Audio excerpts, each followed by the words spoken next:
Welcome back to another KPC Live. Today we are going to be talking about BTS and their crazy comeback. More news just pouring out. Their comeback in Seoul is going to be crazy. They are literally being treated as kings. The city is very, very excited. We're taking all these precautions, and yeah, the impact is going to be just huge, not only physically but also online as well, in regards to Netflix and all those streaming platforms, with the new Army Bomb coming soon. So we're going to be talking about that, Seoul, but also London as well. Also, we have Blackpink coming back, so a little bit of opinion on that as well, along with my thoughts on the Grammys, and also Mina, who is the hottest figure out there at the moment in Korea, maybe even globally, if you're a Singles Inferno fan or viewer. So yeah, I know you guys have a lot of opinions on her, so get ready to be yeah, fueled up about the topic. I will share what's been going down, and on top of that, we'll talk about more society related issues such as trends, fads like the Dubai Chewy cookie, whether it's still popular or not, what is happening. So, all that kind of stuff in stock for today. So, welcome everybody. Let me greet some people and get straight into the news. Hello, yes, please hit that like button before we go on. Hi from Canada, Mary, hello. I'm here to see what the bullies say about Choi Mina, says RK handle. Okay. Joining from freezing NYC. Yes, it's pretty freezing over here too. It was below 0 point it was below 0 yesterday. It was like -6 degrees when I walked my dog. I was freezing. So, yeah. Good to see ya, Mocha, as well. Yeah. Ryan, hello? Okay, so since Ryan is here in the chat, unrelated but related. So after this stream, after this public stream, you guys all know that I have an exclusive podcast slash live stream going on my Patreon. So I'm gonna transition to that one right after this stream, and I have some boiling hot tea over there to share with you guys today. Yeah, just to show you what is going on over there. Yeah, this is going to be the topic, how my blind dates went. I discovered myself a realization. So, yeah, a lot of people loved my stories from last time, so this is going to be on Patreon right afterwards. So make sure you go subscribe as a free member if you want the tea. You will have access to that stream right afterwards. And the reason I shouted out Ryan is because he's from Singapore and there is some tea related to Singapore on that whole story section. So, yeah, you're curious, right? Subscribe to Patreon if you want to hear that tea. All right. So, yeah, sounds like the Patreon live stream might be more entertaining than this one, right?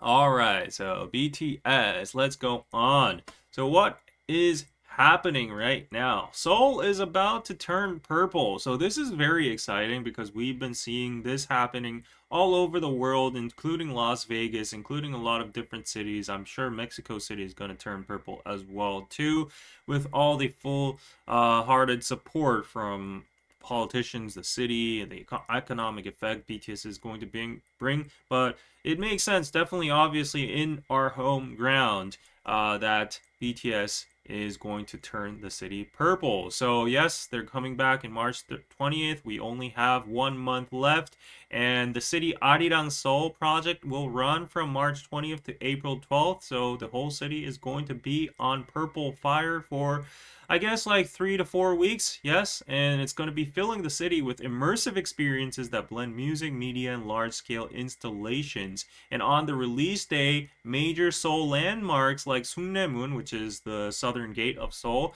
and Seoul Tower, you know, that iconic tower on Namsan, and they will all light up with media facades missing modern visuals with historic spaces for a seriously iconic moment. There will be lounge-style programs popping up at Yeouido Hangang Park, one of the biggest Han River parks out there where fans can gather, listen to BTS's music, vibe together. That is also wholesome. In April, Stonewall, stairways, and tree-lined streets across downtown in Seoul will transform into open-air exhibition spaces. Oh my gosh! Stonewall, stairways, tree-lined streets, all of that, using light and video to bring BTS's lyrics to light. So I'm very curious because they're probably planning this all ahead, right? Like this is all very urban planning kind of stuff. So that means there are people out there that know what the concept's going to be like, know what the sound's going to be like, so they can plan ahead. Oh my gosh, I am dying to know what it's going to be like, their Arirang concept. Maybe I should reach out to one of these civil planners and get some tea. I'll try my best. But yeah, there will be special partnerships across food, mobility, and more. So definitely the BTS city Arirang Seoul is happening, and we see a lot of different things over here. The hete, the kimbap, dakji, yunori, bungeoppang, you know, what is this, galbijjim or tteokbokki? Yeah, so there's going to be a lot of pop-ups for sure. So if you are in Seoul during March 20th to April 12th, you are in for a treat. You will see the city lit up in purple. I think it's going to be a very unique experience. So yeah, might as well come to Seoul and enjoy the full package, right? Hello, Army. Hello, Dolly Baby. And it's a great time to be Army, indeed. Yes, sounds like a lot of fun. Too bad I won't be able to have to go and have fun. Everyone who attended, yes, everyone have fun. BTS Army, yes. Hey, hey, hello, hello. Yeah. So, oh, saw your interview in Arirang News. Yes, I actually did an interview on Arirang News. Arirang, coincidentally. It's the national English broadcast of Korea. I'm a regular panel, a returning guest on the show, K Culture Dive. Go check it out on YouTube. It's all there. They were talking about like the return of BTS, the impact, my experience on the ticketing and all that kind of stuff. And I shared my thoughts, my comments, and yeah, I was very satisfied with the interview. So please do check it out. The writers and the staff are very satisfied because it got a lot of views and more attention. Yes, you look good. Thank you so much. Hello, hello. Welcome, welcome, welcome. Just a tea, please. David, are you going to the concert in Gwanghwamun Square? So apparently they haven't yet revealed who is going to be selected, right? So we are still waiting on the process. I think you will have to submit your application on Weverse. That's what I heard, read on the article. So you'll have to go on Weverse and apply for it, and they'll probably do like a lottery and select a few 10,000 people. I don't know. The capacity of Gwanghwamun Square is not that big if you think about it. So yeah, maybe I'll be the lucky one, but the competition is going to be fierce. So yes, Hybe did a great job turning Las Vegas purple during Permission to Dance, so this will be even more incredible. Yes, because we have full authority, we have the full consensus and backing and support of the Korean people and the city and the government, so it's going to be a fully coordinated thing. I think it's going to be monumental. Yes, hello from Florida, all right. If only I could afford the airfare to see Seoul go purple. No worries, no worries. I'll go around, I'll be your digital reporter and try to vlog some stuff going around how the city transformed, just as I did with my BTS ticketing vlog. So if you are curious, please don't forget to hit that subscribe button, put your notification bells on, and while you're at that, hit a like for this video. Right now, currently, we are at, how many people watching? 177. Let's get that up to 200, maybe 500 if we can. Yes, so, all right. Anyways, very happy for BTS, but what's more impressive is that BTS is set to walk the king's path. So the comeback stage is coming in detail, and this is literally the return of the king, because if you look at this, on March 21st, they're doing the free concert, and details about the stage location and performance are coming out. So this is our royal palace, right? This is where the Joseon king used to, it was his office, it was his bedroom, it was his house, right? So from the Keunjeongjeon, Keunjeongmun, Hungnaemun, and Gwanghwamun, there are these gates. BTS is starting at the Kunjungmun over here, and they will be marching up front and all the way through the King's Path, making their way to the stage on the day of the show. So yes, depending on the situation, according to this article, it says that the moving scenes might be pre-recorded, but nevertheless, that would be iconic. The fact that they are doing like a full like dynamic moving piece of like going through gates to gates, dancing through it, singing through it, performing, that would be iconic. And the significance it has of like them performing in our royal palace, it is really just a different level. This route was an actual royal procession path during the Joseon era, and only the king was allowed to use it. Yes, when I first went as like a field trip to the Gyeongbokgung Palace, I heard the tour guide tell us that normally peasants or commoners weren't able to walk on that stone road in the old days, of course, because we had like hierarchy and class system. So the noblemen who had access and entrance to the gates were allowed to go through like the side gate, and then line up and then greet the king coming through the middle. So yeah, it's a royal path, and the fact that BTS in the 21st century, 2026, is given access and yeah, the authorization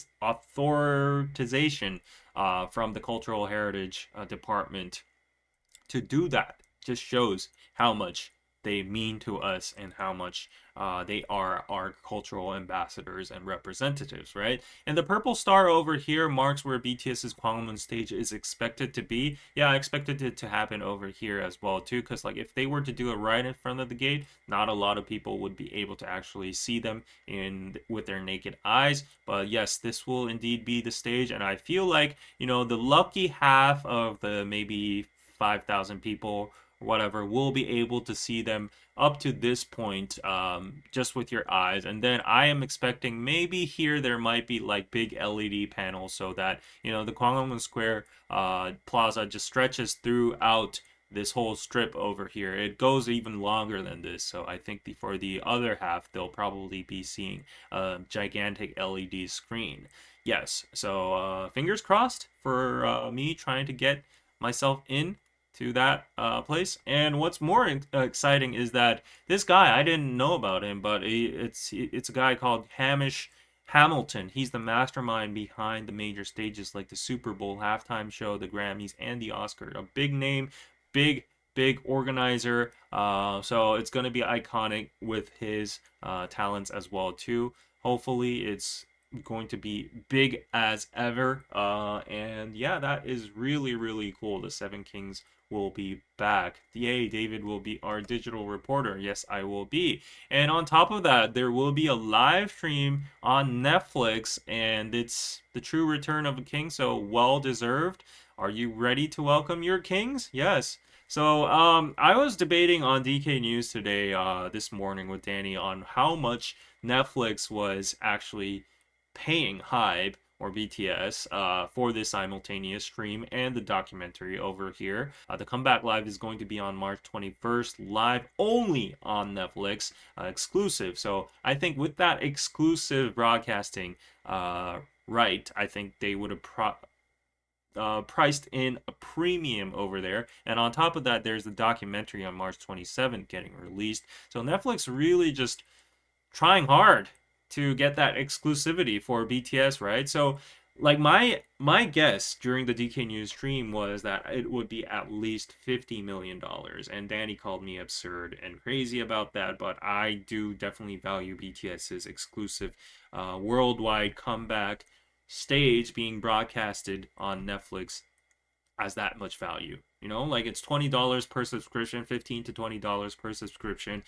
Just add in every army across the globe that wants to tune into that stream. They will subscribe, and that subscription service just doesn't last for 1 month. Of course, you can cancel it, but Netflix is going for that, right? It's like these kind of exclusive events and live streams are like the hook. They get these exclusives out to hook in people, and then people will try to browse through Netflix because they want the best bang of their buck, and they want, yeah, they probe through other content and they get addicted to it and they stay forever as a slave of Netflix, right? So that is what they're going for. And yeah, I'm very happy that they partnered with Netflix, because Netflix is indeed the biggest streaming platform out there. I would expect nonetheless, you know, Amazon Prime, HBO Max, whatever, Disney Plus, they can't really compete with Netflix. So BTS got the biggest of the biggest. So I'm really, really happy. I will be watching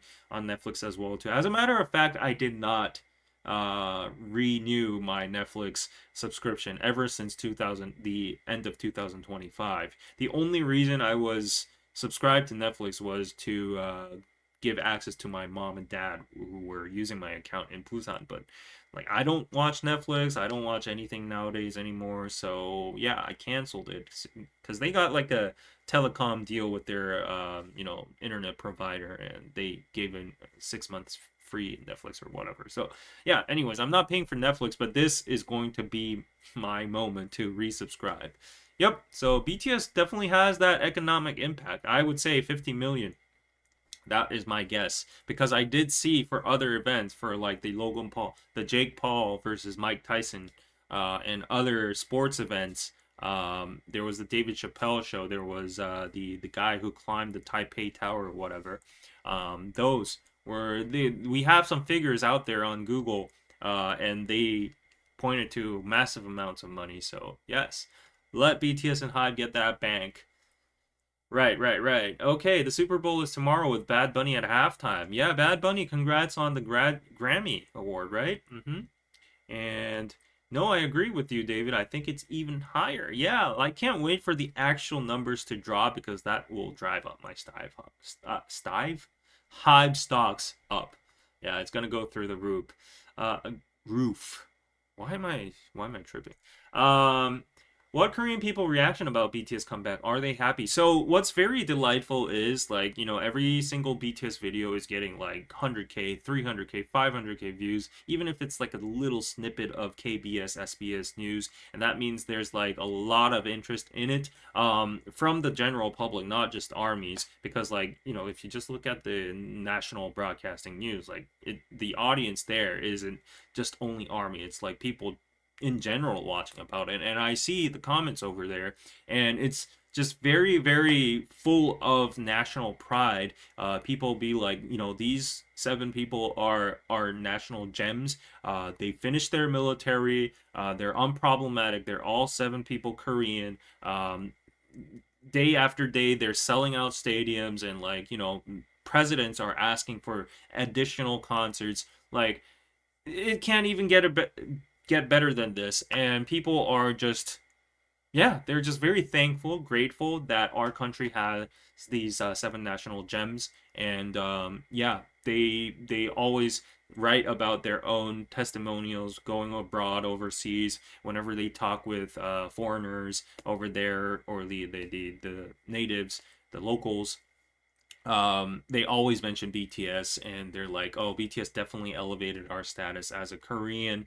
We are more liked overseas. That I see less racism because of them. Guys be like, I'm more popular because of BTS. I can vouch for that as well too. So everyone's just like sharing their tidbit about, like, you know, their episodes with BTS indirectly, through the comments, and everyone's just so happy, so thankful. They are fully supportive, and the biggest delight to see is that there, if you go to like recent, if you filter it to recent, and you go like to the unliked comments, unvoted comments, there are some comments that are still salty, like, oh, who the F cares about BTS? I don't know what the big fuss about it is. Like, you know, oh, nobody even listens to BTS. I don't even know a member. There are still some of those like stupid comments over there, and I'm not trying to deny their existence. Of course, there are people out there, like, you know, a person who's working hard every single day that might not have the luxury to look into an idol group, right? So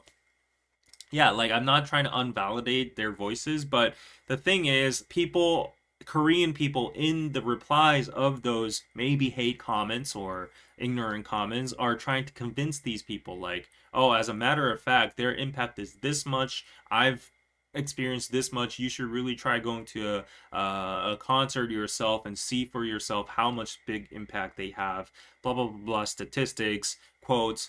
Yeah, so, and these people are realizing, like with that single hate comment, that you hate on BTS, you get educated, you get a lot of stuff coming your way. So I was happy to see that, and yeah, I feel like more and more people, the general public, are recognizing them as truly our national treasure. So yes, that's how it's happening.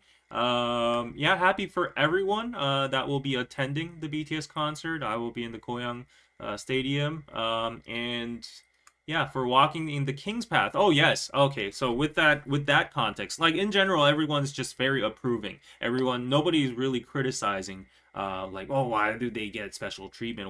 Who are they to walk the King's Path? I mean, the historical and significance, the value of the King's Path itself has kind of diluted over time, so it's totally fine for tourists, foreigners, locals to walk on the King's Path when you are looking around Gyeongbokgung. But doing, like, renting it out, or like, what do you call it, like borrowing it, and just using it as your own performance and your own stage, a single artist being able to do that would normally have enormous backlash if it wasn't if it was any other group than BTS. Nobody would approve that. If it was like, I don't want to name drop or anything, but like, let's just, for example, a great group out there, maybe if it was like 80s, or maybe it was like 17, or like all the big crazy big groups out there, right, with the enormous fandoms and hype in,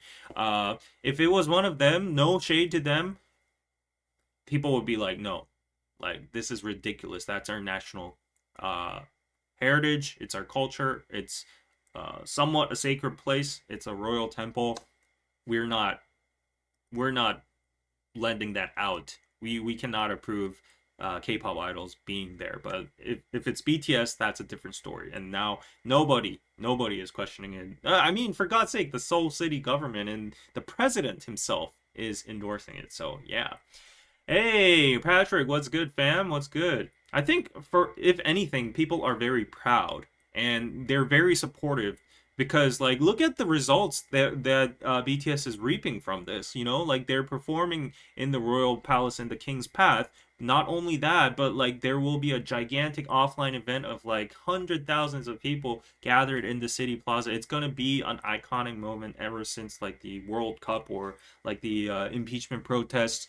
And Netflix is going to live stream this all over the world. So what is there to hate, right? We're showing our national treasure through BTS to the world. And what else, like, what tops that as like a promotion for our cultural heritage, for our tourism and the tourist industry, our country itself? So like, I don't think anybody has an objection on that, right?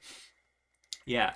Will you do a live stream during the concert so we can all watch and have fun together? I would really love to do that, but I don't think if it would be worth it. Thank you, by the way, for $5, Rachel.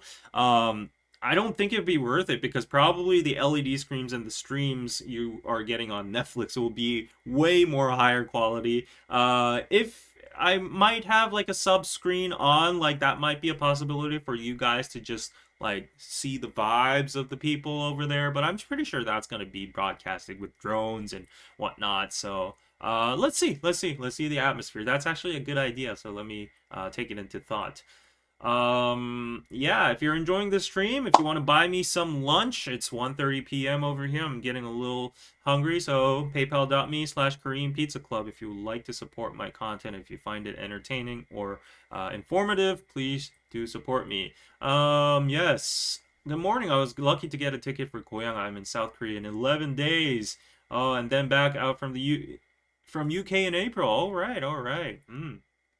Great. People always gonna be jealous. Exactly. Exactly. Yes. Um, okay, okay. Yes, I'm going to watch it on Netflix. For sure, for sure. Everybody's going to be tuning in. Let's break the record on Netflix, Army. Yes, let's make it let's break the internet. Let's break the bandwidth over there. I don't know if that's like the technical terms, but like let's make headlines that BTS Army, the BTS comeback broke Netflix. That will be crazy. Yeah, that will definitely be crazy. But we are in for another treat because all hail the new Army Bomb. So, what's with the new Army Bomb version 4? First major upgrade in about 5 years and 10 months. There's a refreshed design, a compatible accessory like the cradle and parts, a brand new app, and much smoother wireless control system. Wireless control is on the next level, wider color range and smoother color transitions for more immersive stage effects. Look at this. Wow, look at the rainbow over there. More detailed zone-based lighting effects, and before the show starts, your light still will glow with nearby ones so you can instantly tell if it's paired. Okay. And even if pairing isn't complete, automatic control kicks in during certain parts of the concert. Wow, they've really geared up the tech over here, right? More convenient than ever. You can check venue maps and pairing booth locations right in the app. Concert mode saves your pairing history, basically a log of shows you've been to. Control colors and flashing effects just using the buttons. No app needed. New color shaking feature that randomly changes colors when you shake it. Oh, wow. Okay, I like that one. So people are going to be shaking it like they have ADHD. Save custom colors in self mode and even use it as a mood lamp at home. Now that is what I call a good idea. Yes, we needed that. Yeah, I'm definitely gonna have it in my background over there. I don't know if you can see it, but like you see over there where my clock is, I'm gonna definitely place my Army Bomb right over there and set it as a backlight when I get it. And I'm not complaining about the prices because like I just heard for the Korean price it's about like 30 bucks. That is very, very fair price with all that tech, I would say. So I'm very happy. My old Army Bomb, I broke it. I'm so sorry, but like I'm glad I broke it because like here we got a new one, right? It wasn't my fault. It was on my carrier, and then when I was like coming back from the States, it was just like shattered inside. So, anyways, it wasn't shattered. It got like a little crease in it, and then I was like, yeah. Anyways, yeah. So we got the new Army Bomb. I'm definitely gonna buy one. Pre-sales on Weavers, I think, starting soon. And yeah, like I heard that it's a little bit more expensive in the States. It's like 65 bucks due to tariffs, another 30% $30 up mark with that. But I don't think honestly, like when I was thinking about this Army Bomb, the new Army Bomb, everyone was expecting a new one, right? So like I was like it's going to be very expensive. Like, you know, the economy right now, the inflation has gone up, material prices have gone up, labor costs gone up, everything's gone up, and BTS is coming back, so Hybe is going to be kind of greedy and like mark up the prices. So I honestly, my expectation was at least 10만 won, like 8만 원, 9만 원. That's like 80,000 won, 100,000 won. But then, like you know, there's a lot of a younger audience in the army as well too, so they really can't afford it. The concert tickets already are a burden. So how much they can they you know ask their parents for allowance money? So I was like, yo, okay, maybe a little bit discount from that. So it probably might be like $60, $70. I was originally thinking $100, but then like given that fact and then blah blah blah blah, it's probably gonna be in that $60 to $70 range. But what a surprise for Koreans! It's only 35,000원, so that's 30 bucks. Actually, if you consider the currency, like to be sharp, that's like 27, 28 bucks or something like that. So that's a great deal. That is a great deal. I'm sorry for the Americans. Sorry about the terrorists, but that's just how it's going to be with the shipping costs, right? So 65 bucks. I don't think that's bad because my original price range inside my head was like 60 to 70 bucks. But I'm getting a 50% whopping discount on that, and you guys are getting at a fair price in my head. I'm not complaining. I'm privileged, but yeah, good luck for you guys. Like, we'll need a lot of new, more gigs or extra compensation to afford everything. Not only the army bombs, but you're gonna buy the merch, you're gonna buy the t-shirts, you're gonna buy the transportation, the hotel fees, the air costs, whatever. So yeah, good luck with that. All right, the cradle is 32 USD. So there are attachments and accessories to the army bomb. I'm not gonna buy that. Or maybe if I have to like stand it up, maybe I do need the platform. Actually, you know what? I'm gonna buy the full set. Yeah, yeah. It's like it's a once in a lifetime moment. Yeah, how many more army bombs am I gonna get? Yeah, this might be like one of the last army bombs. Who knows? So yeah, let me just not be penny pinching on this one. Yeah. $109 for lightstick cradle and BTS logo decoration. All right, so I wasn't that off. Okay, so I was pretty accurate on the full price of the package itself. So $100. I still think it's yeah reasonable. Yeah, with this day's inflation and cost of living, right? I'm waiting plus shipping. Okay. In the US, we were expecting the new lightstick to be around $80 to $90, but it's $64 on US Weaver. See, it's not that bad. You need the cradle to set it as lamp. Okay, then I need the cradle. Hopefully we'll get full set. BTS is worth it. Exactly. Exactly. New Army are mad because Weaver still had it for sale end of 2025. If Hobie or Jin released this last year, they would have been criticized for not releasing with all 7 comeback. Okay, okay, fair point. Hmm. I'm jealous. Weaver shipping is expensive too. I wonder if I ship it personally to you guys, if that would. Nah, I don't think so. I've shipped to the U.S. before and it cost about that much. Yeah, and I'm pretty sure that's how the tariffs work too. And the what do you call it? The customs. Yes. Yeah, but if there's a business opportunity, if it's a convenient, if it could serve a convenience to you guys, maybe I might sell it on Piroso or something. Who knows? Okay, so wow, Sandra, thank you so much. Oh my gosh, for the PayPal, the generous PayPal. You bought me more than like 3 lunches over here. Thank you so much for the huge generous amount on PayPal. Have a nice meal on me. I will definitely have a nice meal. Thank you so much. Oh, what should I get? I'm craving kind of sushi today, sushi vibes, because like I got a lot of money there. Going for something expensive. Well, sushi here only costs like $10 per cartridge. That's what I usually get via delivery. But yeah, thank you so much. I'll be able to get a lot of sushi. Okay, 1 per person. Oh, right. But then I could use my grandma, my mom, my dad's account, and my cousin, my aunt, my grandma. Oh shit, I shouldn't have said that, but yeah. Um, okay, works out cheaper when friendships to the UK is cheaper. Oh, really? Really? Okay. Let's see. All right.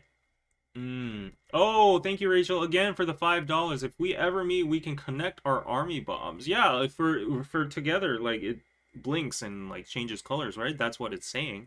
I'm pretty sure. So, yeah. Thank you so much. All right. So Army Bomb, very excited. So this is great news.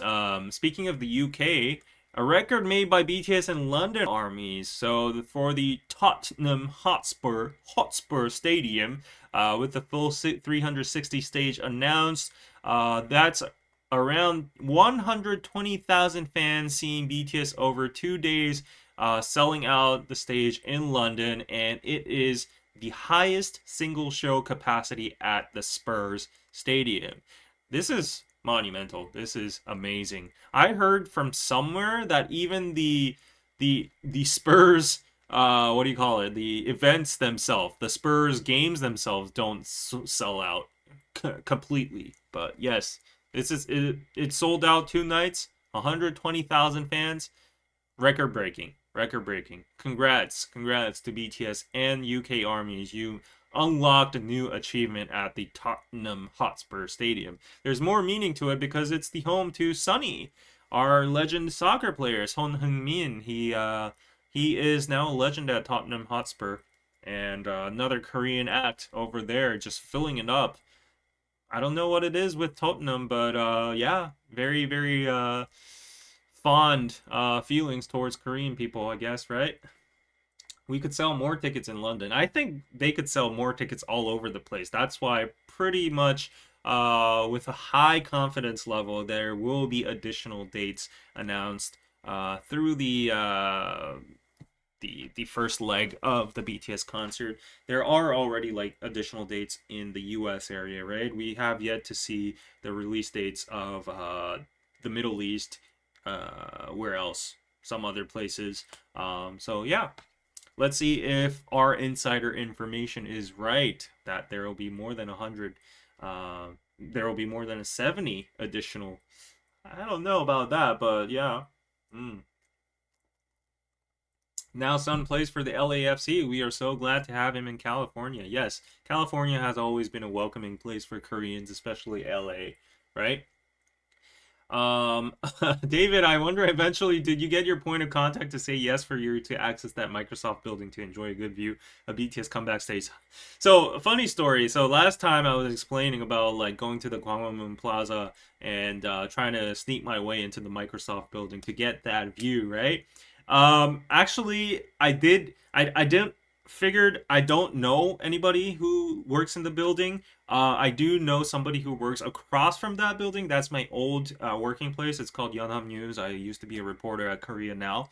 I visited a person over there 2 weeks ago, and I had some good ramen and all that shit. But anyways, I was talking about like the BTS event, and I was like, "Do you have any slim chance to have access to get into that building and go to the roof?" Um, she said no, like obviously. She's never been in there except for the arcades and stuff for the food.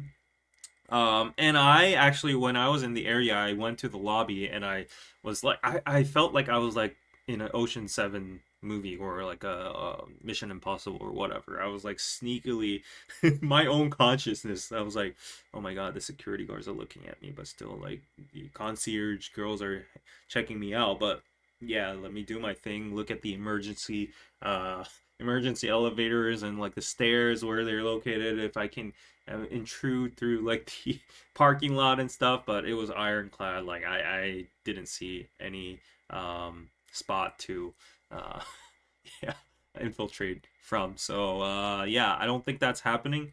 But when the date comes close, I will try to work hard. If I like, so my first shot is going to be the lottery for the seats at the plaza. If it doesn't happen, then I'll have to resort to more aggressive measures, as I explained, like finding someone who works in the Microsoft building, or I don't know, send an email to somebody in the building and say like blackmail. I'm just kidding. I'm just kidding. Um, yeah. So, right. Any updates on the Busan ticks? Not yet. Not yet. But for sure, when they come out, I'm going for it. You got soundcheck for VIP in Vegas. Congratulations. All right. Okay, so congratulations to BTS on that feat. Wow, we've been going on for already 37 minutes. We need to speed up. Okay, I need to push back the Patreon um exclusive live stream. All right, but the longer the better, right? Okay, so Blackpink is back. They dropped the track list for their third mini album, Deadline, quote unquote mini there. 5 tracks total, including the already released Jump, and with the title track Go. Oh wow, E-Up over here being a little shady. Yeah, like yeah. Dot dot dot. The song names alone have us already curious. Mark it down February 27th, so it's in like 2.5 weeks, 2 p.m. KST. That's the deadline, everybody. So yeah, it's up. I don't know what is going on with this very Harry Potter Dementor Azkaban-ish, Voldemort-ish teaser visual over here. It looks very dark with all the smoke screen. Yeah, I got Danny laughed at me during the DK News after show, saying that like, oh, Blackpink is returning to their black side. Yeah, you know how Blackpink has their like black side and pink side for their albums and their songs, right? Like, what's wrong with the black side? And he's like, use different words, but it's literally Blackpink. I'm not going for anything. Yeah, so I think we'll be seeing their black side. Um, And yeah, Dio, we already know. So it's a shame that they don't have another song other than like, like we could have one more additional song in that album. It would be great fan service, but yeah, here we go. We have Go, which is also overlapping with Cordis. Me and My Champion overlaps with Psy. F Boy over here. I have no doubt that they'll be great songs. All Blackpink songs slap. They're very addictive. I really love them. I work out to them still. They've never failed in getting like a lot of views, a lot of listens. People love it. Goes viral. TikTok challenges, whatnot. But yeah, I mean, I think even the Blinks were a little bit turned off by this, mini album drop because like they were honestly, it's a comeback in 3 to 4 years, right? And they were expecting a little bit more. Everyone was expecting a little bit more, but to be fair, they were very busy with their solo acts. They've been very active with their solo acts as well, so we can't complain. We already have a full album from Jennie, Rose, Lisa. We had some collabs with Jisoo. So yeah, I guess we should be grateful and appreciative with the new Blackpink deadline coming soon, right? They will be short songs. Yeah, that's the thing though. Like I don't really like the new era of TikTok songs because they're all right, all like super short. I feel like for a good workout, this is just me, but a good 3.5 minute song is what satisfies my crave. Like like nowadays songs are 2.5 minutes, 2 minutes and 17 seconds, something like that. I feel like something's empty. I feel like I want something more, an extra little 30 seconds over there to uh, just have one more hit on the adrenaline. But yeah, that's the trend nowadays. I hope they get longer songs. And the variety of the songs, I don't know what it's going to be like, but my guess is going to be a little bit black, like, a little bit more girl crush. They've always been kind of girl crush, but there are like cutesy pink songs as well too. Uh, but I think rather than going soft, they're gonna go hard, girl crush, rock, uh, maybe even emotional. Honestly, with like the F boy title over here, yeah, they're gonna go hard on boys. And I think it's gonna be like metal, rock, EDM. Yeah, kind of be like that. So that's my prediction on their concept for these songs. It's gonna be dope. It's gonna be dope. Yep. Good luck for Blackpink. Okay. Yeah. Ironic album title when it takes them 3 years to release something.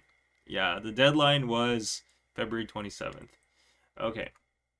All right. So let's see. I'm just debating on keeping my Blink membership. The ladies are ready for their solo journeys. This is just part-time YG work. I agree. I kind of agree. Like they're more invested in their solo work nowadays. Like YG, they kept their contract, so yeah, they're doing it for the sake of it. But I do feel like even amongst them, like individually, the members would know in the back of their brain that their backbone, their solo careers are all derived from their initial popularity, their roots, which is the full group Blackpink. And people love them more as a group as much as they love them individually. So, yeah, with that in mind, it's the logical, it's the obvious route to take. It's kind of disappointing to see, underwhelming to see lesser songs than we expected, but it is what it is, right?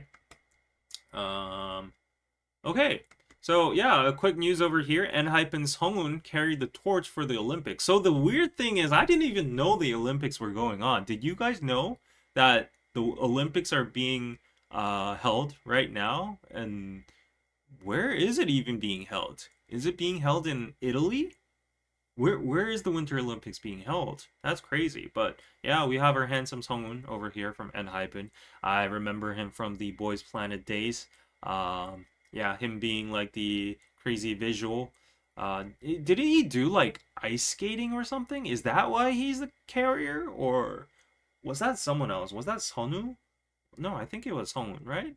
If I remember correctly, he was into some ice skating sports, right? Italy, Milan. Okay, it just started. Yeah.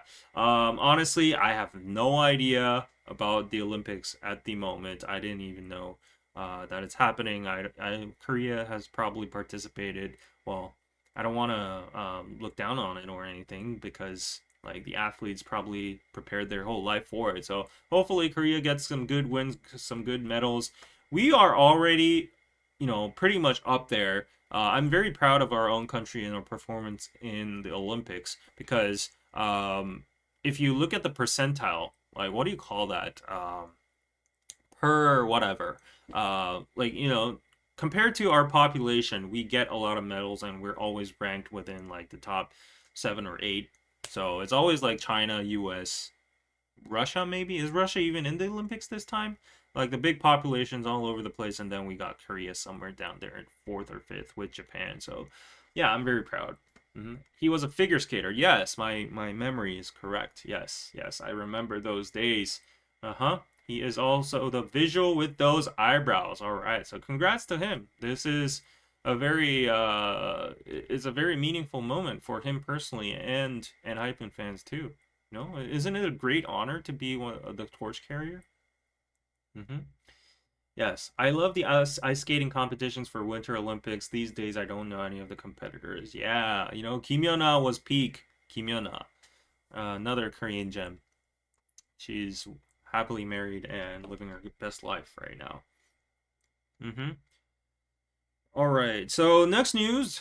Okay, a little bit of talk on the Grammys. I've always shaded the Grammys as the scammies ever since BTS got snubbed by it, and a lot of Western artists have been calling it out as well too. So I don't think it's debatable to say that the Grammy Academy members. They are a select few, I would say. They are diversifying the pool of the people who get the right to vote, but I would still say the majority and a lot of people are still in their own bubbles, or they're prejudiced, or yeah, they're not very used to diversity. They're used to their own comfortable music.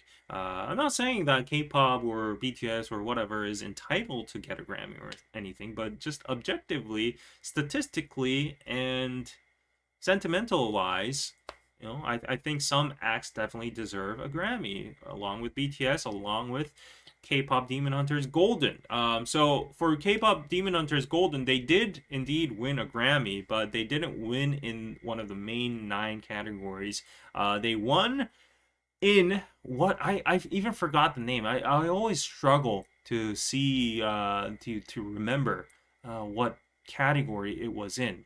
What was it? What was it? It was like best song for animation picture or visual performance or something like that. It was something like that. It is a win. It is a Grammy, but yes, it did not come from a general field category. It's a more nuanced assessment, and it is a breakthrough. But at the end of the day, it's more of a award to the producers, the behind the scenes.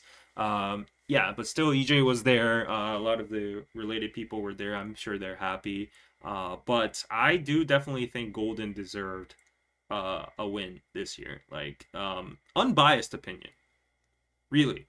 Internally, I am innately biased as a Korean person, a person who does Korean content. But even if I try to like step back away and be objective and look at how much impact this had globally, and what I've been hearing from a lot of people, and I've been observing on late night shows, on, I don't know, march parades at Macy's or whatever, at Times Square, yeah, radios, yeah, I definitely do think Golden does deserve, thing, but I do think there was a wall, a barrier internally within the Grammy members, the Recording Academy members, of like, oh, it's just an animation, a stupid K-pop animation film, BGM from that. So like, maybe that's just me.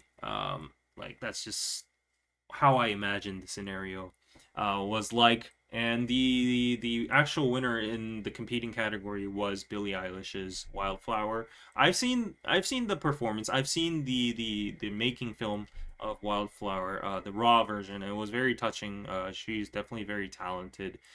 But let's be real. I don't think Wildflower had that much impact as much as Golden. At the end of the day, a lot of people say like, oh, it's the quality of the lyrics, it's the quality of the song.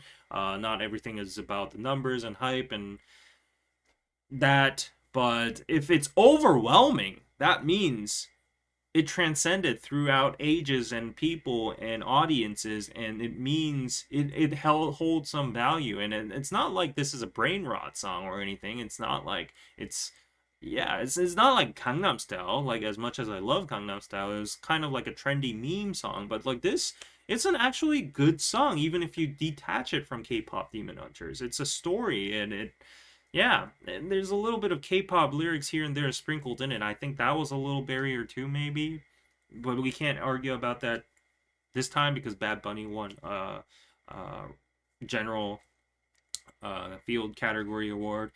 But yeah, it's kind of different from Spanish and Korean, right? Bad Bunny is Latin music from what I'm yeah, what I heard. I've listened to a few of his pieces. But yeah, I think, it's definitely arguable. It's definitely arguable that they didn't win that category. For Wildflower, yeah, I don't know. I love some of Billy's songs. Like I think more than Wildflower, isn't that song Birds of a Feather? It wasn't that released pretty recently, or is that a freaking old song? I just got to know it pretty recently. Oh, that's a 2024 song. Okay. I thought that song was really dope. It was really good. Uh yeah, but anyways, I'm glad it won at least something exactly. But Golden isn't exactly K-pop, but like the people inside are going to see it as K-pop. It's like the OST for K-pop Demon Hunters. And there are Korean lyrics in it. It's sung by Korean people. So, yeah. It has a great message and vocal range, exactly. Bad Bunny is Puerto Rican. Okay. All right. The Grammys has been pissing me off for over 40 years. It's best just to ignore them. All right. All right. I know a lot of people who are pissed off with the Grammys as well too. I think the Grammys this year was a Kendrick show. I saw he got like 3 awards or something. Yeah, well deserved. But then there are certain artists that are pissed with the Grammys as well. Was it The Weeknd? Yeah. Scammy sure used Rose. Yes, Rose was on the Grammys. She performed with Bruno Mars. I don't think herself she would say that she got used because, like, it is a big honor and it's a big thing to be performing on the Grammys and even getting nominated for it. I think she had a strong chance, but it went to yeah. Honestly, I think the Ariana Grande Wicked song. I watched Wicked. I didn't like it that much. Her vocals and the performance was amazing, but again, was it better or impactful than Apatu? I would beg to differ, right? So maybe two stolen, two stolen. Yeah. Okay. BTS don't need a Grammy, but I would still love for them to win someday. Exactly. I think that's what Hybe thinks as well too. Hybe wants them to get a Grammy. So hopefully Arirang can get a Grammy.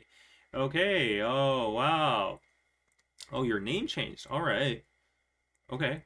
Welcome, Gildana, with your new identity over here.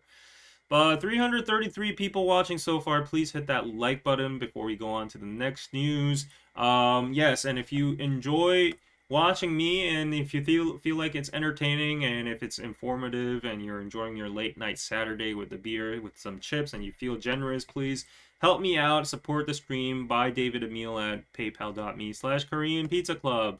Yes. Okay, guys. So next thing. So this was kind of okay. Let me know what you think. So everybody saw this clip. Did you see this clip? So Jung In, the actor, he went to a Milan fashion show, and he was surrounded by these two people. It was Turkish actor Karim Bursin and American singer-songwriter Benson Boone. Oh, I like Benson Boone. I've heard one of his songs. Yeah. And yeah, he was surrounded, and they kind of like squashed him in with their shoulders, and they were talking without him in between. I think it was a split second. It was a little moment. They were interacting beforehand, and like without context, it looks kind of mean or kind of racist.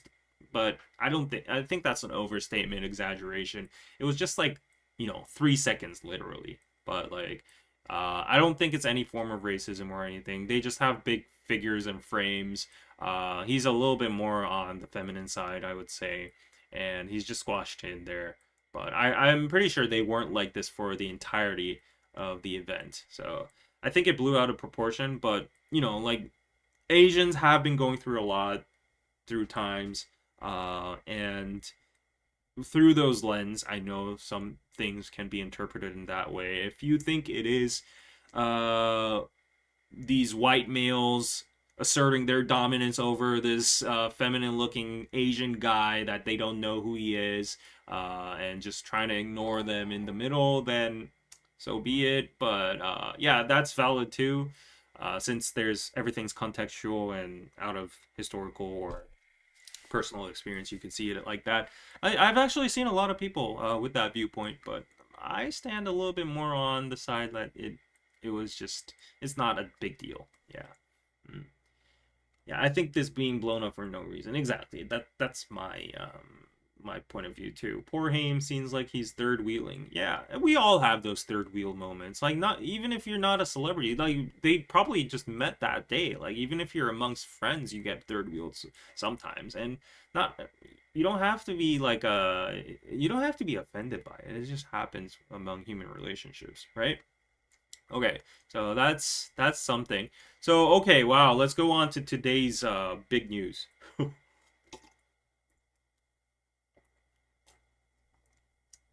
Okay, so this gal over here, she has been the talk of the town. She is the beautiful Choi Mina. Oh yeah, I think she's very beautiful. She's very naturally beautiful.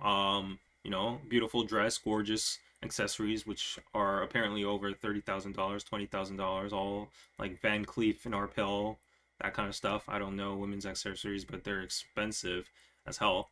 But Choi Minasu, she is a participant on the Singles Inferno 5 season, and she has been talk of the town. I've seen like probably 100 clips about her on Instagram and YouTube Shorts in total. Kind of witch hunting her, kind of, bad mouthing her, making her look bad. Actually, you know what? They're just edits of the Singles Inferno itself, so it's not like evil editing. She kind of did it to herself, but yeah, who's watching Singles Inferno? Who knows about this? Press type 1 if you know about Choi Minasu.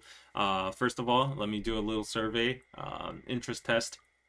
So, what happened with Choi Minasu is, okay, she is this attractive participant in Singles Inferno. There is literally an article from the Korean Jungang Daily over here. Let me just get this a little bit to this side. Villains get the views. So she's literally now seen as the villain, okay? Like, papers out there, media outlets are saying she is the villain. Villain gets the views. Oh wow, everybody's watching. All right. No need to actually ask. Villains get the views. Why Singles Inferno fans love to hate Choi Minasu. So there she is. This is Choi Minasu. Okay, beautiful again. Yeah. So there's a full ass article over here. You can scroll down and look at it. Read it if you want. What backlash did she receive? Blah blah blah blah. Choi's side of the story. She has her own side, but I condensed it for you guys. So, what was the core of the controversy? Why is the backlash happening? So, apparently during the show, she has been shifting interest among different guys, flip flopping, hopping around. I didn't watch the show, by the way. This is all from the excerpt of the articles and the people's comments. So, she has been shifting and expressing interest from Subin to Seungil to multiple other men, and she's been led to accusations of being fickle. And there's been social friction. She's faced criticism for speaking negatively about female contestants to a male participant over their back, and for showing lack of consideration towards her roommates' feelings. The show host, also the panels, they've been disapproving. Hong Jin-young, the woman in the middle, she also said a phrase called saying "착착해라." That means like, that's enough, girl. Like, no, take it like, they stop, just stop. It's in that kind of nuance. She was like, "착착하세요." He was very sarcastic about it, and yeah, they were very blunt in their criticism. Even Dex was very shocked with some of her actions. Public reaction in social media has blown up. She's been getting online hate. Her social media accounts have been flooded with malicious comments. Some nearly reaching, I just checked with Danny beforehand, and there were like 10,000, 9,000 likes at a hate comment on her, saying that you're not pretty, you're a pick me, you're not even that so beautiful or whatever. Other girls are better. There's global scrutiny as well. It's not only the Koreans.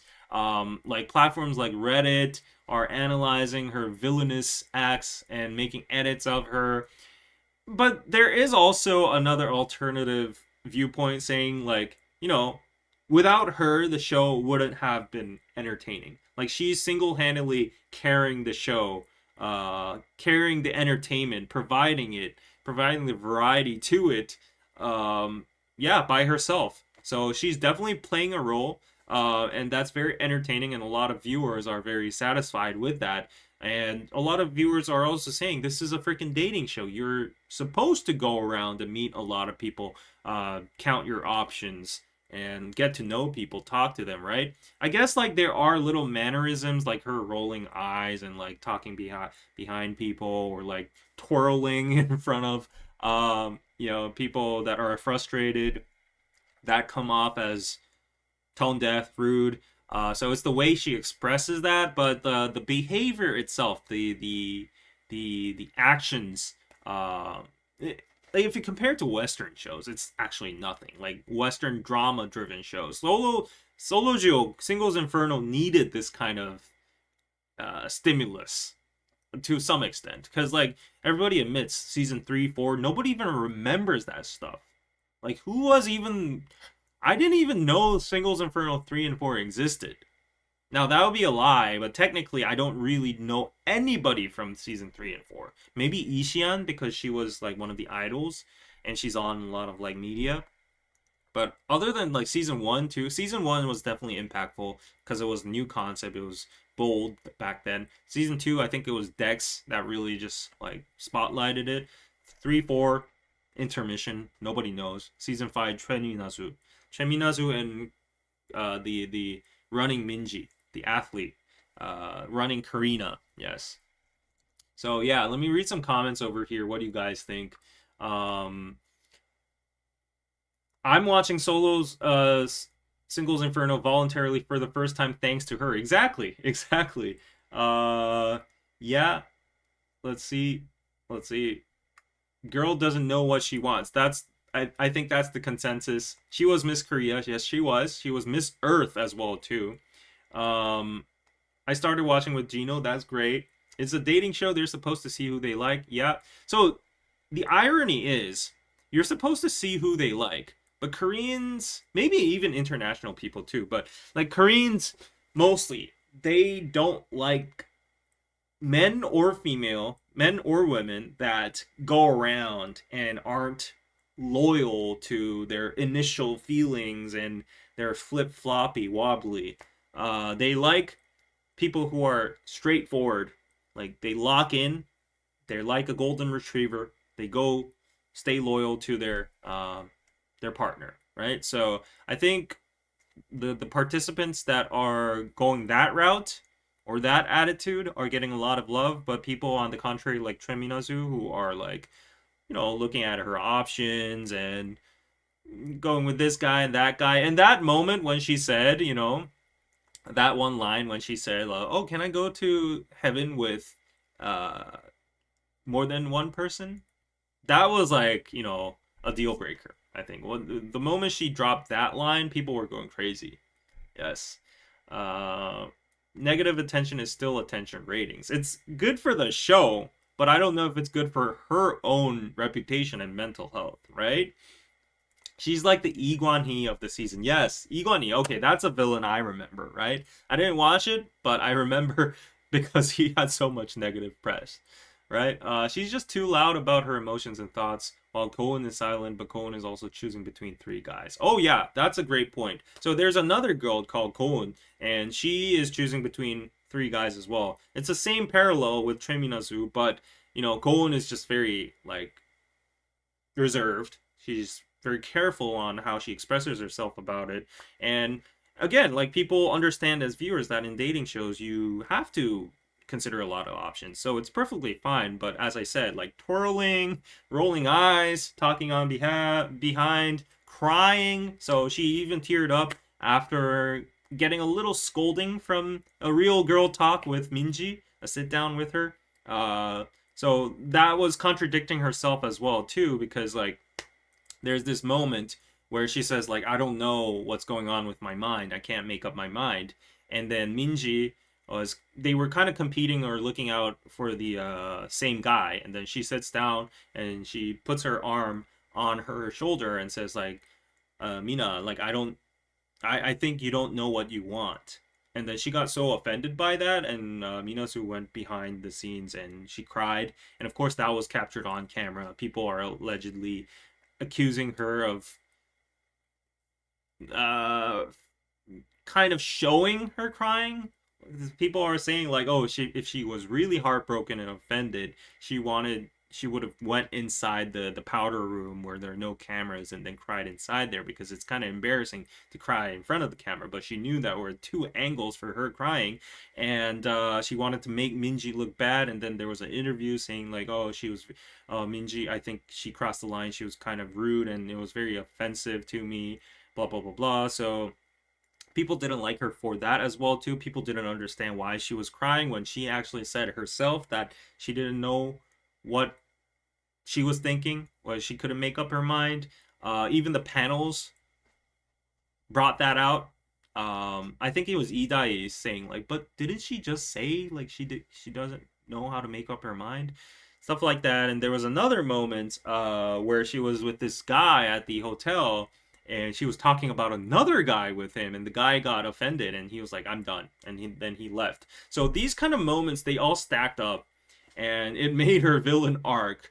So yeah, I I wouldn't say the hate, we can't validate or justify pure malice and hate, but then definitely criticism or commenting about it itself is the nature of reality shows, and that's what you expect to get on the show, and that's what people know beforehand, and that's how they act accordingly, whether it's acting or not, whether these people, other people, are trying to act smart and preserve their image and blah blah blah, blah, whatever it is. Well, they'll get less screen time, so there's a give and take with that. But um well, Minasu, maybe she's just being herself, but if she acts like that, if she speaks like that, then the comments are definitely gonna follow inevitably, right? Like, that's what she signed up for, she knows about that. So maybe she miscalculated, maybe she didn't think things would go this way. As a former producer of a dating show as well too, I can firmly say that I've talked to a lot of the participants, and a lot of them were like, wow, I didn't know the public would react like that. So yeah, people people might think they know what they're doing, but they can never actually predict the public's reaction. And in this case, I wouldn't even say it's evil editing. It's just like out there, right? So yeah, I agree. I started watching because of her, and she's been really entertaining. She's just emotionally immature, but not malicious. I'm not buying her act. People project their insecurities hard on Minasu. Yeah, and no one will remember Kona after the season is over. Uh, okay. Geez, she's playing so victim. It was hilarious when Minasu was spying out the window for Subin while with Sungir. Yeah, I saw that part too. You're with another guy. Why you cared about the other guy, right? People were like, "Oh, she wants all of them." Mm-hmm. Yeah. So that's basically the controversy. This is the scene.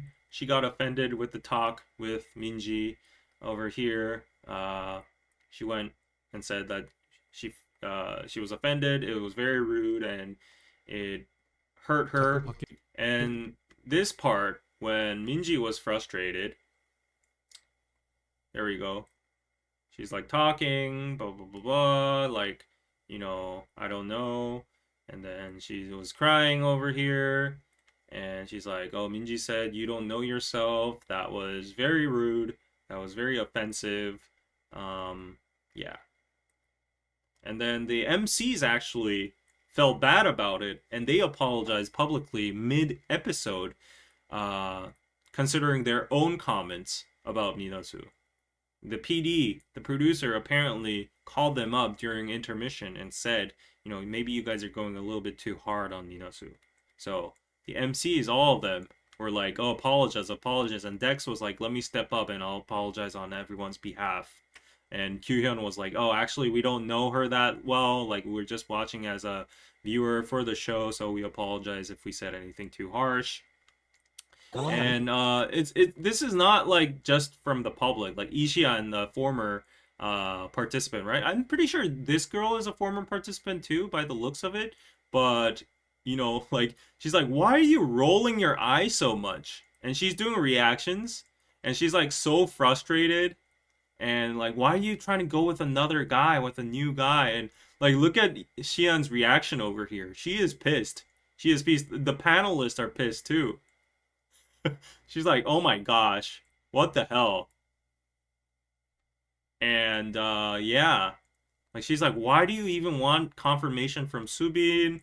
Um, all that kind of stuff.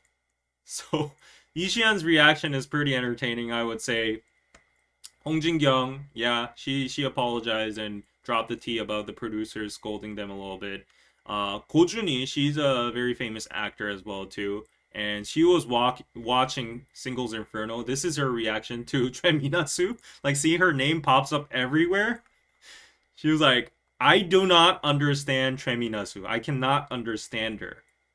Yeah, more immersed in Singles Inferno 5 than ever before. So I think you can watch this on her YouTube channel. So everyone is going and saying their little bit about Choi Minasu.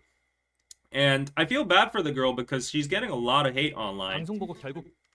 And apparently, she kind of apologized. It's not an apology, but she posted 2 pictures with her feelings after watching the show, and it's her watching on a screen together, and she's like, "Oh, I didn't really know." Oh yeah, her friend said, "What is your real mind? Like, make up your mind." Her friend actually said that, and there was a picture of her in the corner at a window space over here, and a little subtitle that's saying like, "I'm looking back at myself, I'm reflecting." So that means like she's kind of frustrated about the situation herself. She hasn't been posting anything ever since the show went live. Her Instagram has been very dormant. Her recent post, which is like 8 weeks ago, has been getting a lot of hate comments. Yeah, and like, look at her. She is reflecting on herself. So a lot of people are saying like, "Oh, I feel bad for her. This is too much unwanted, too much hate." And some people are saying this itself is also artificial. People will hate as much as they want. Yeah, they have no limit in hating. Hmm. Can we all talk about Samuel Lee? All about also popular the moment his background got out. Yeah, apparently he's this very talented dude in finance or something in New York, and he's loaded, and he's like this grandchild of Lee Myung-bak, the former president of Korea. Yeah, his genes are very strong, I can see. Yeah, he's a quant trader. You don't know what a quant trader is? One of my favorite movies of all time, The Big Short. There's this very funny racist scene explaining a quant trader. A quant trader is basically, I know it'll bore you, but it's basically you're using algorithms and systems and computers, like high frequency, like like split second, a millisecond computer data transferring, whatever, analyzing the stock price movements, and then you see like gaps or slippages or whatever, and then you use those algorithms and the AI system to trade and stuff. Of course, you're analyzing based on data with historical charts and blah blah blah blah. So it's all like very very tech. Yeah. So, oh wow, Lynn, thank you so much for the pizza. Thank you for the $20. Woohoo! Thank you so much. I am happy. Super chats make David happy. Yes, yes, yes. Super chats make David talk in third person. Thank you so much.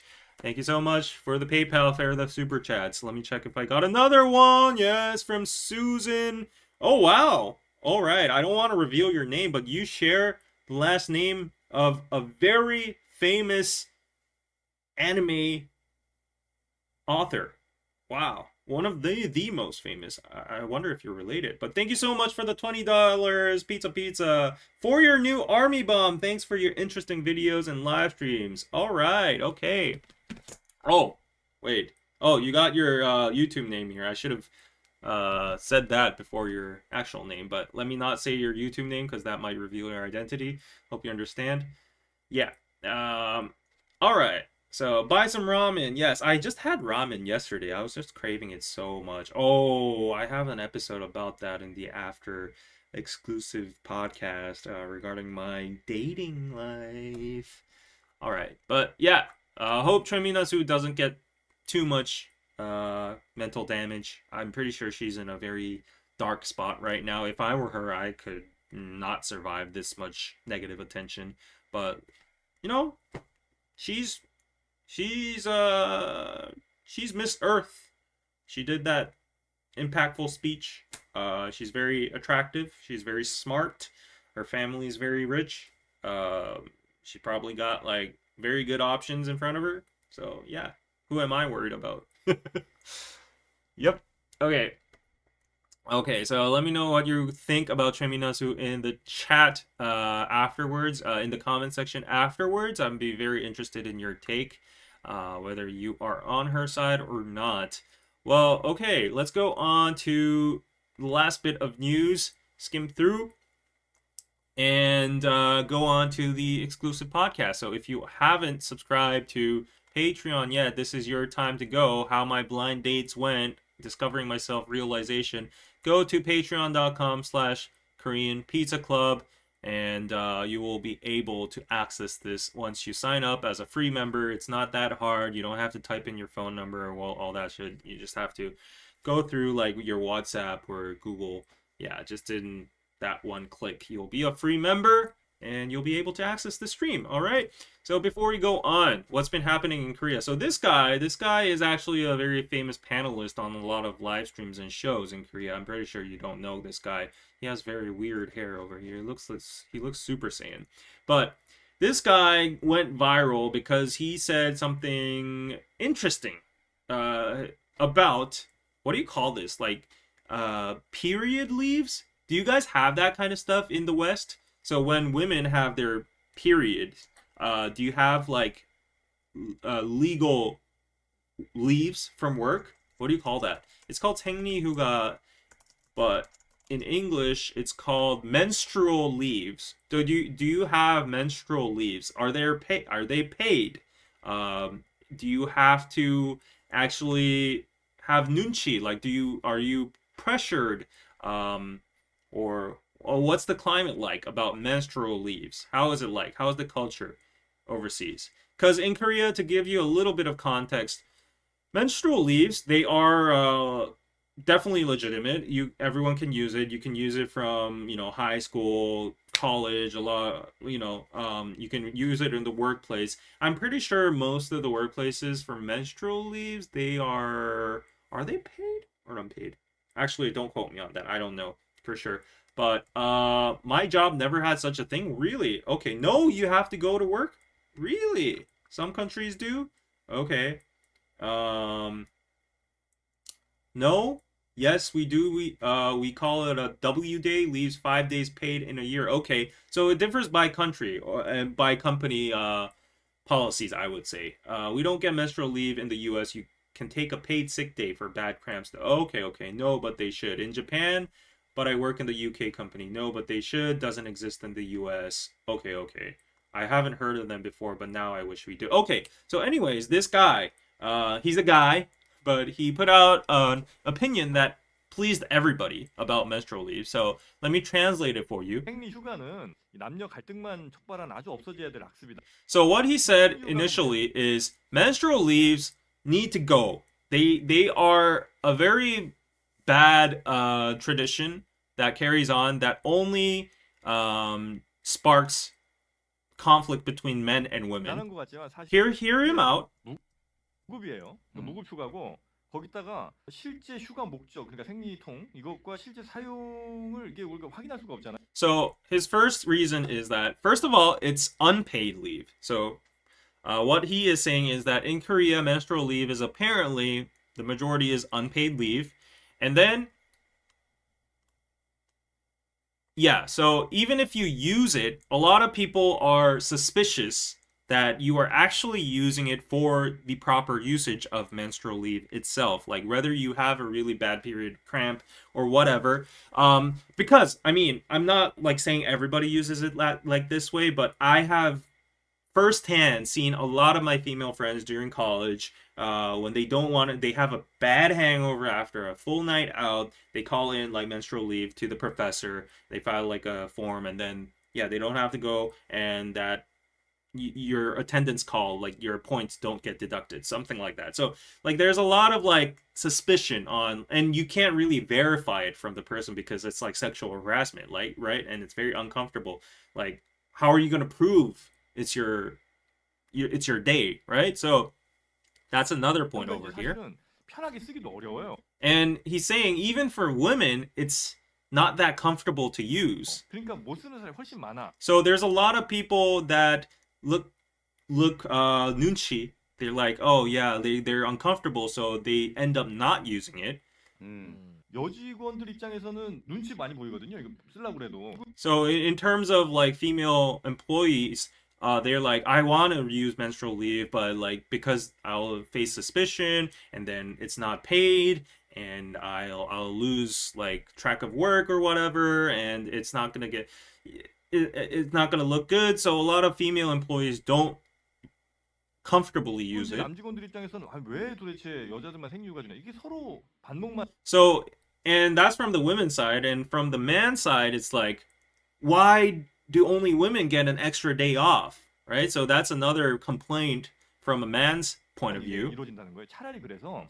So like ultimately, what he's saying is like because of all these reasons, it's not rational. It's just making more conflict between the men and women. So 휴가 말고 그냥 남녀 공통 하루씩 그냥 휴가를 주면 돼. 그래서 내가 정말 아프고 나오기 좀 힘든 날이 좀 있다든지. 한 달에 한 번. So what he's suggesting is let's get rid of all this bullshit. Like let's get rid of the menstrual leave where, you know, some people are uncomfortable using it, some people you can't verify it, some people don't use it by their own will. Men are complaining why do they don't get one more extra day. So he's like, let's just abolish the whole thing, but give equally men and women a sick leave, an unpaid sick leave or a paid one, whatever it is, so that everyone can be happy and everyone can use it on medical urgencies or conditions.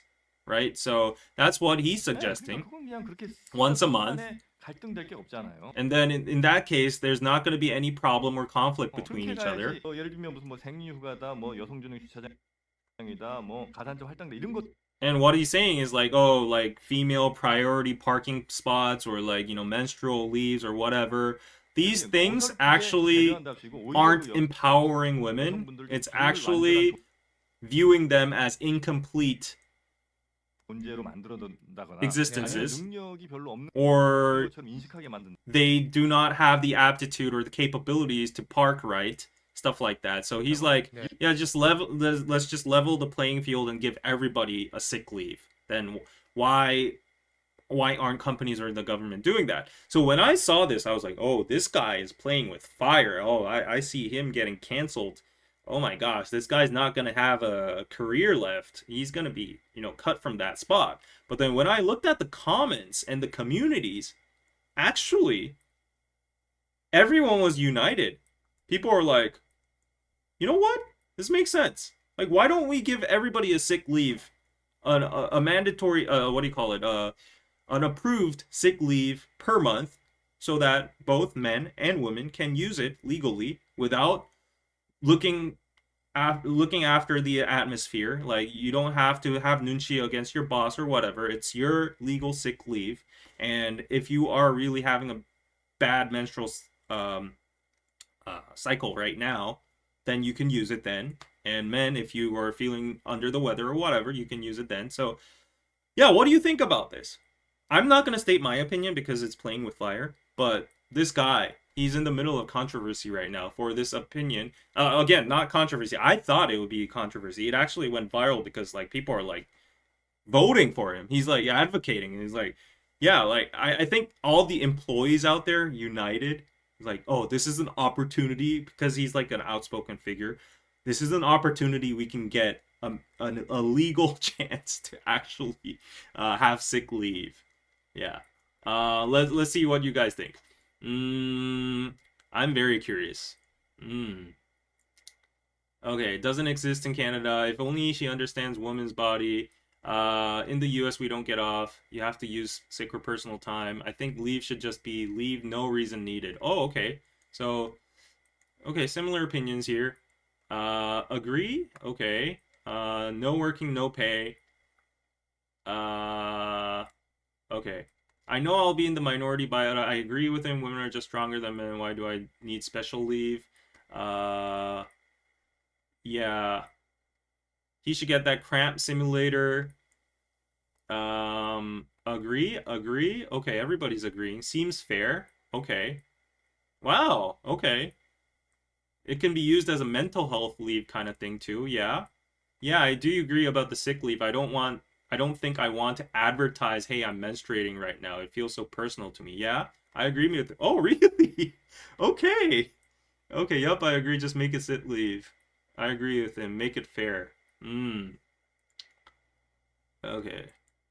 Yes, make it mandatory. Agree that it isn't fair to give days off only to women. Let everyone have a 1 day a month. All right. So you guys are on the same yeah. Okay. Wow, interesting. Because I was like, I don't know why I thought like this, because maybe it's the way he opened it. But yeah, I thought he'd get canceled really hard. But anyways, people saying it's being fair. Mm, okay. But yeah, that was a point to think about. Yeah, I mean, gender conflicts are have been very rough in Korea recently. So I was like, oh, dang, this dude is brave to even talk about this subject. Mhm.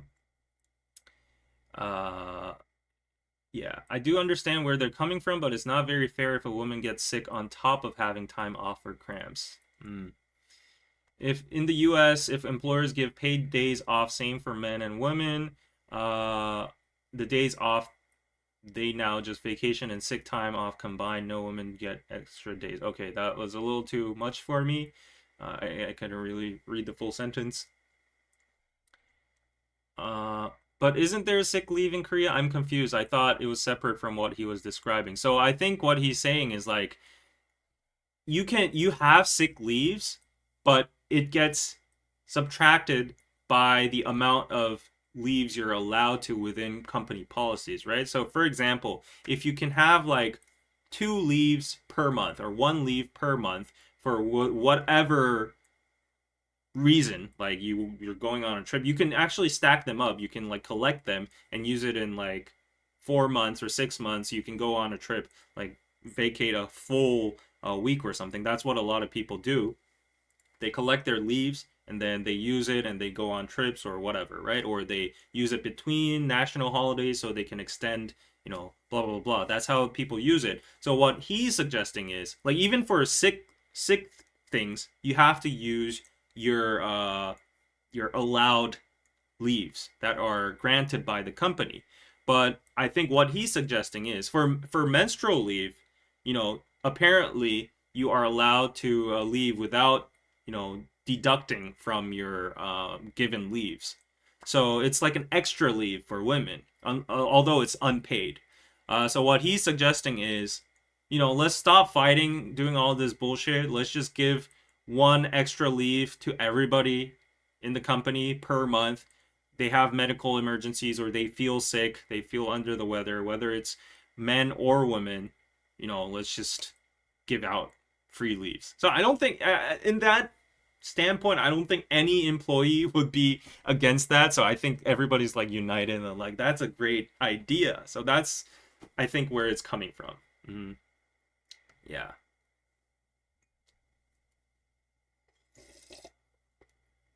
Okay. So, yep. Let me know your thoughts in the comments afterwards. But anyways, okay, let's lower the tension a little bit with Dubai Chewy cookies, the most important thing in Korea at the moment.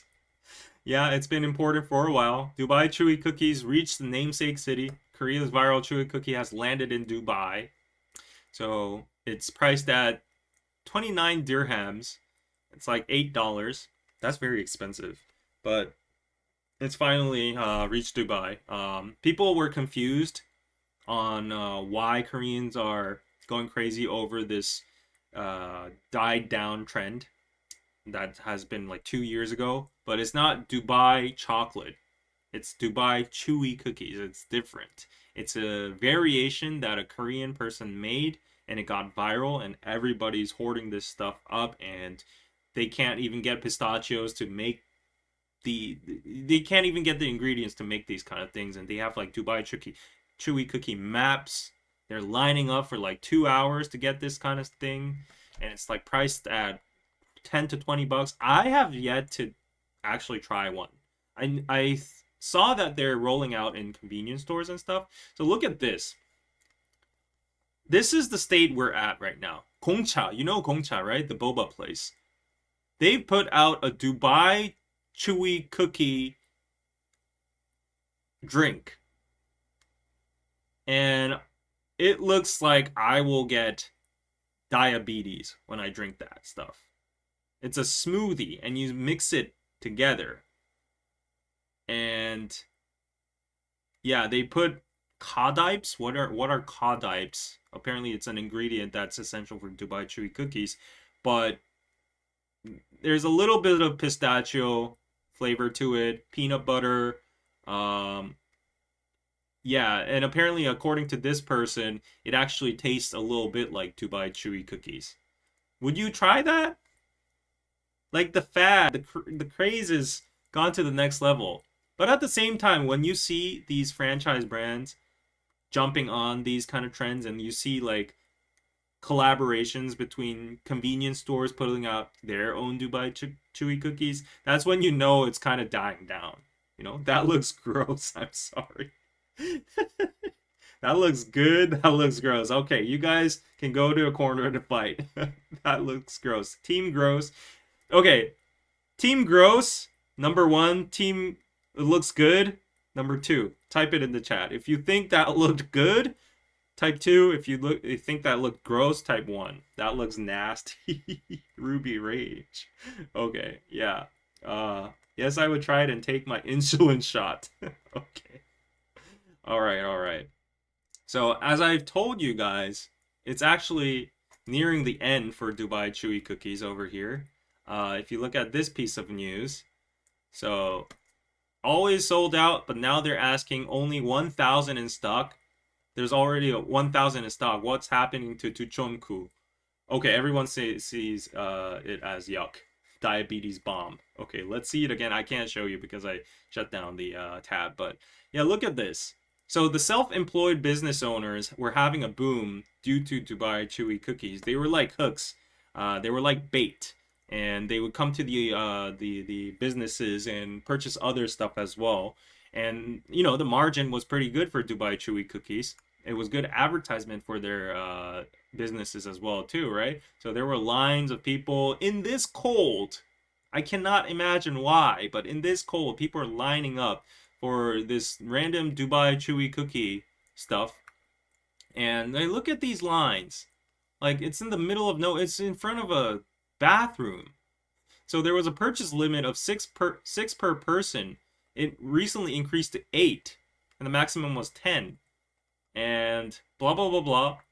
But, yeah, self-employed people are now feeling that it's like a passing fad.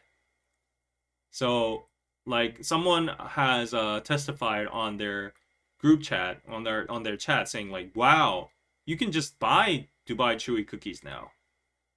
Like, oh wow, I think it's over for Dubai Chewy cookies, says this person on X, saying like how is it so easy to purchase it? Yeah. The fact that they're doing interviews on this, like this person is 30 years old in Mapoku, that's my district. I went to a cafe to drink coffee and there were still some duchongku left, so I was able to buy them easily. I was originally planning to go to a department pop-up store event on the weekend, but I canceled that because it was no longer necessary. These people are going out of their way and going to pop-up store events to get Dubai Chewy cookies. And pistachio prices have fallen more than 50% in just 1 month. So they were skyrocketing. But now it's. What? What the hell? It was $40 per pack? Look at the graph over here. Oh my gosh. It went all the way up to $80. That's better than Bitcoin right now. But we had the Dubai Chewy cookie map over here, and last time I showed you everything was like red, 0, 0, 0, right? Now everything we got green. So definitely the fad is passing. You got so many. So I'm gonna just waltz in and order my Dubai Chewy cookie and see what it's about once and for all. Yeah, with your super chat money. Thank you so much. I can afford a Dubai Chewy cookie now.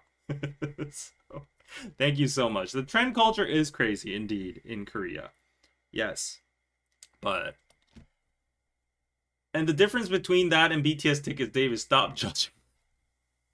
No. Dubai Chewy cookies and BTS concerts, it's earth and heaven. Yeah. Starbucks is going to start selling Dubai chocolate type pastry soon. I wouldn't be surprised if they even started doing like Korean Starbucks is very quick on to trends. Let's actually type it up. Starbucks to Dubai. Oh, there you go. It's already there. Starbucks. They already have it. Okay, let me go to my local Starbucks and get a Dubai Chewy cookie. What the hell? There was a line for this shit? What? There was a number at Starbucks. Oh my freaking god, this is crazy. I just typed it because Rachel mentioned it and I was like, "Oh, there might be a chance because like Korea is very quick on the trends." But like I didn't imagine that this would be real and there would be actually a line. There are what? Star limited edition?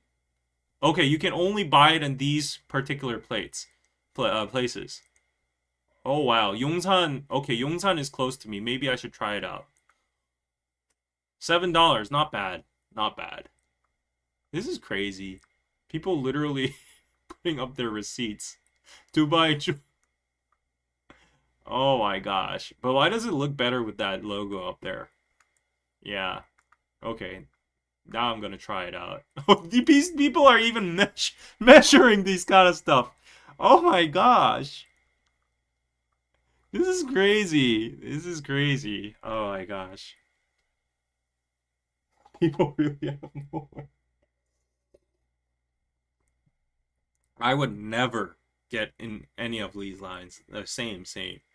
Yeah. Oh my gosh. We understand. People here were fighting in line over a Popeye's chicken sandwich. Yeah. Yeah. And I've seen a lot of like videos, people going to places and like grown ass men literally hoarding Pokemon cards. I saw that happen. So I don't think it's that far off. Is it that good? I don't think so. Like people around me that have tasted, they're like, it's not worth it. But I think it's just a thing like MBTI once everybody's just talking about it, it becomes like this icebreaker or opener or like this favorite topic when you meet people and you feel left out if you haven't experienced it. So for the sake of that, I think that's why people hop on into it. Isn't that the nature of all trends though, right? Yeah. But okay, that's Dubai Chewy cookie for you. So I just make it at home from a recipe online. So I'm glad you pointed that out because my friend, we partnered with Piroso back then. K Clover Lab. He he operates this like cooking kitchen, mini kitchen in Hongdae for a lot of people. A lot of couples come and make trendy snacks, and he recently started doing Dubai Chewy cookies. And I saw his Instagram. His full month calendar was fully booked. It had no slots left. And he was like, "Thank you, Dubai Chewy Cookie." And he screenshotted that and put it up on his Instagram. He's like, "We are so sorry, but we have no slots left." And also, the following announcement was, "We are so sorry, but we are increasing our prices up $2 because of the rise of ingredient costs for Dubai Chewy cookies." And I was like, dude, this dude is raking in money right now. Yeah. La Boo-Boos. Yeah, same. Stanley Cups. Yes. Yes. At least these Dubai Chewy cookies are only $20, right? Yeah. But I'm glad they're gone now. But yeah, that was it for today's public stream. But we do have the exclusive podcast coming soon on the Korean Pizza Club Patreon over here. How my blind dates went. I discovered myself a realization. Here's how my 2 blind dates went. It's kind of sad, but it's also okay because I got to discover myself, truly know who I am. But then human beings are flawed and self-contradictory. Do I really know who I am? Is this the right decision? Will I regret this in the future? Blah blah blah blah. If you want to hear my inner thoughts, come on over to Patreon. Let me post this link for you guys so you can easily come on over. All you have to do is just sign up as a free member. I am emphasizing free, all right? Free member. There you go. Come on over to this and sign up as a free member, and I'll be going on for another probably 30 to 40 minutes sharing my story, what went down in my sogeting, and what's my current status. Yeah, all right. Okay, it was great chatting with you guys. Hope you enjoyed this session as well too. Again, thank you so much to everybody who supported me via PayPal and Super Chats. Thank you so much who are joining the Patreon exclusive podcast. Let me just get a drink, a quick snack, and come back in 2 minutes. All right? The live stream is already set. I just need to click go. Okay. See ya. Bye. Bye-bye.